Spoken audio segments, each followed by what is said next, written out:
Ko'rib turganingizdek, ayni paytda Hilton mehmonxonasida Xalqaro xotin-qizlar kuniga bag'ishlangan grantlar topshirish marosimi bo'lib o'tmoqda.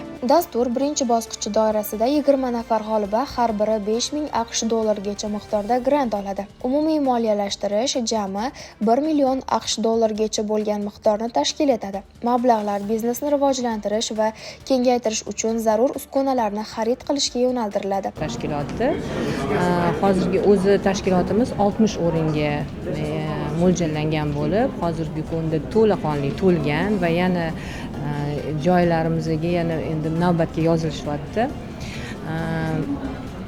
Mana bugungi mana shu tadbirda qatnashganimdan juda ham xursandman, chunki mana hamroh xotin-qizlarni, tadbirkor xotin-qizlarni qo'llab-quvvatlovchi tashkilot tomonidan tashkil etilgan shu tadbirda men avvalambor o'qidim.